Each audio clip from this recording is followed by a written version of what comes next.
The only component that still has some hard-coded data is the search component, and that is what we are going to clean up on this part. For that, let us go to Visual Studio Code.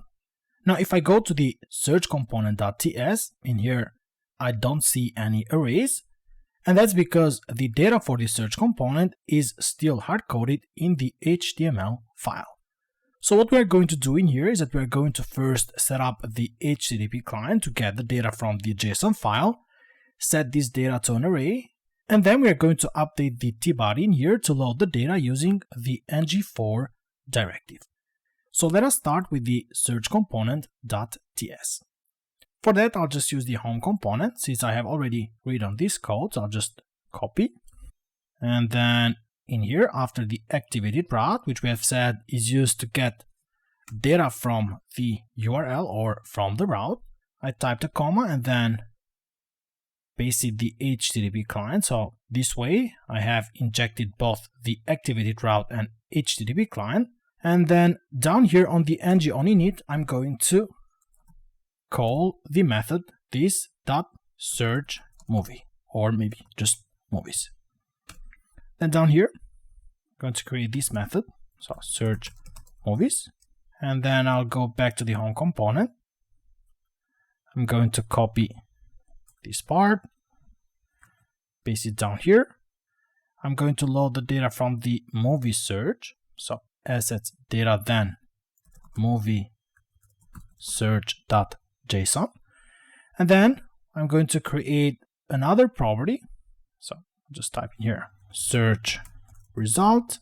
This is going to be of type any an array, and the value is going to be just an empty array, so search result. And then down here I'll just set the value of the search result to be the data. So I'll just save the changes, and this is all I need to do in here.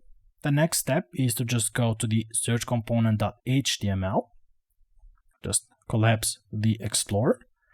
I'm going to remove this tr. And since in the table we are going to have table rows, what I'll do is that I'll just use this table row, and in here I'll use the ng4 and then let search of search result.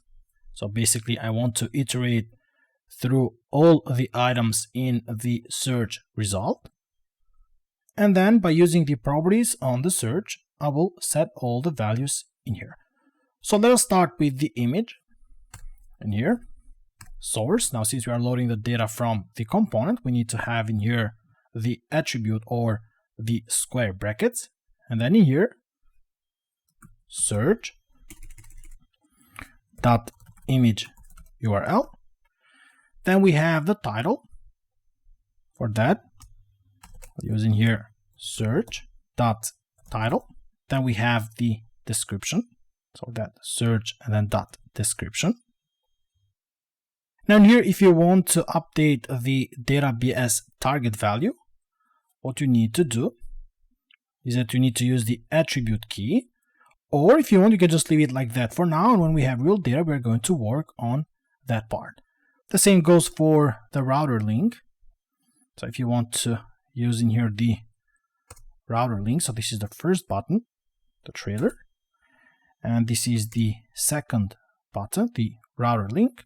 In this case, you just use the square brackets, and then inside here you define the search dot details link, because that is the property name, and this is all you need to do to clean up the search view. So I'll just save the changes. I'll go back to the app, and you're on the search. If you just search for anything, you'll get this response, but now instead of having all this data hard-coded in the HTML file, we are loading this data using HTTP client from a JSON file.